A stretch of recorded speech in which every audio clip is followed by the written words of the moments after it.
Assalamualaikum warahmatullahi wabarakatuh. Perkenalkan, nama saya Nur Ramadhania Oktaviani dengan NIM C1C023047. Di sini saya akan menjelaskan materi perpajakan 1 tentang SKP dan STP. Baik, kita masuki ke dalam pembahasan materi.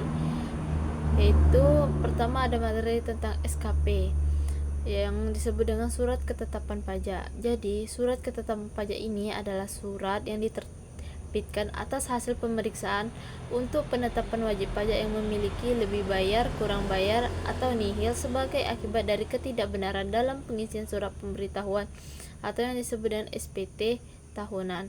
SKP meliputi surat ketetapan pajak kurang bayar, surat ketetapan pajak kurang bayar tambahan, surat ketetapan pajak nihil, atau surat ketetapan pajak lebih bayar.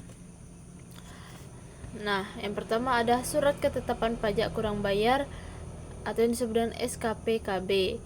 Ini terbagi lagi. Yang pertama ada surat ketetapan pajak kurang bayar yang disebut dengan SKP KB adalah surat ketetapan pajak yang menentukan besarnya jumlah pokok pajak, jumlah kredit pajak, jumlah kekurangan, pembayaran pokok pajak, besaran sanksi administrasi, dan jumlah pajak yang masih harus dibayar.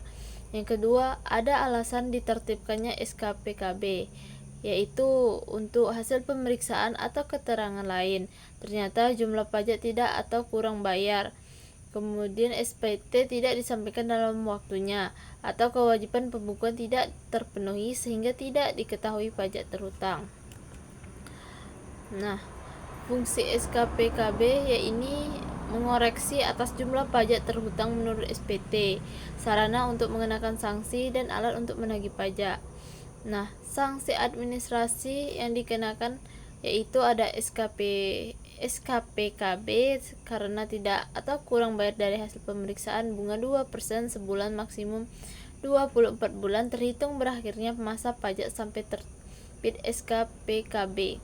Nah, SKPKB keluar karena SPT tidak disampaikan denda 50% dan PPh yang tidak atau kurang bayar. SKPKB keluar karena tidak ada pembukuan denda 100% dan PPN BM yang tidak atau kurang bayar. Batas waktu tertibnya adalah dalam jangka waktu 10 tahun setelah saat terhutang pajak. Nah, yang kedua ada tentang surat ketetapan pajak kurang bayar tambahan yang disebut dengan SKPKBT. Yang pertama, surat ketetapan pajak kurang bayar tambahan SKPKBT adalah surat ketetapan pajak yang menentukan tambahan atau jumlah pajak yang telah ditetapkan.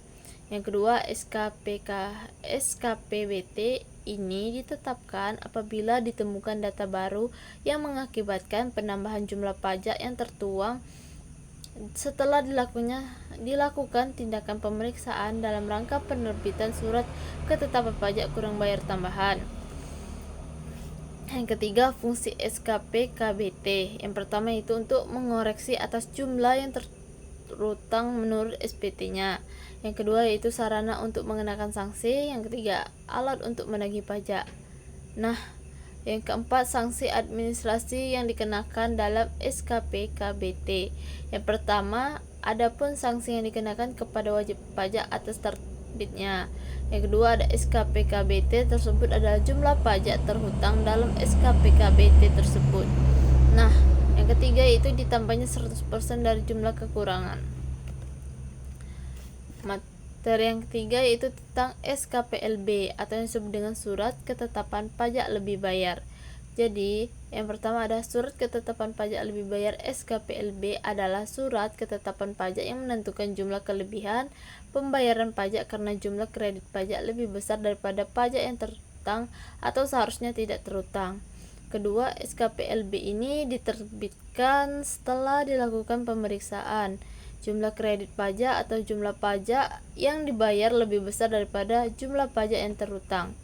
Nah, SKPLB ini berfungsi sebagai alat atau sarana untuk mengembalikan kelebihan pembayaran pajak. Materi selanjutnya itu tentang surat ketetapan pajak nihil atau yang disebut dengan SKPN. Jadi, SKPN ini adalah surat ketetapan pajak yang menentukan jumlah kelebihan pembayaran pajak, karena jumlah kredit pajak lebih besar daripada pajak yang terutang atau seharusnya tidak terutang. Nah, SKPN ini diterbitkan apabila setelah dilakukan pemeriksaan jumlah kredit pajak atau jumlah pajak yang dibayar sama dengan jumlah pajak yang terutang atau pajak tidak terutang dan tidak ada kredit pajak atau tidak ada pembayaran pajak. Kemudian ada surat tagihan pajak yang disebut dengan STP. Yang pertama ada surat tagihan pajak. STP adalah surat untuk melakukan tagihan pajak dan atau sanksi administrasi berupa bunga atau denda. Yang kedua, alasan diterbitkannya STP. Yang pertama ada pajak penghasilan tahunan berjalan tidak atau kurangnya pajak. Yang kedua, dari penelitian SPT terdapat kekurangan karena salah tulis atau salah hitung. Yang ketiga, wajib pajak dikenakan sanksi administrasi berupa denda atau bunga. Yang keempat, pengusaha yang dikenakan pajak tetapi tidak melapor untuk dilakukan sebagai pengusaha kena pajak. Yang kelima, ada PKP tidak membuat atau mengisi lengkap faktur pajaknya. Nah, yang ketiga, STP ini berfungsi sebagai koreksi atas jumlah pajak yang terutang menurut SPT wajib pajak, sarana mengenakan sanksi administrasi berupa bunga atau denda, dan alat untuk menagih pajak. Yang keempat, ada sanksi administrasi STP. Nah, yang pertama, jumlah kekurangan pajak terhutang dalam STP ditambah sanksi administrasi berupa bunga sebesar 2% per bulan maksimal 24 bulan dihitung sejak saat terhutangnya pajak. Yang kedua, terhadap PKP dikenakan sanksi administrasi berupa bunga sebesar 2% dari dasar pengenaan pajak. Yang ketiga, ada STP ditertibkan atau diterbitkan terhadap wajib pajak yang dikenakan sanksi administrasi berupa denda atau bunga, maka tidak lagi dikenakan sanksi karena tidak ada bunga berbunga. Itulah penyampaian materi dari saya, kurang dan lebihnya saya mohon maaf. Saya akhiri dengan wassalamualaikum warahmatullahi wabarakatuh. Saya ucapkan terima kasih banyak.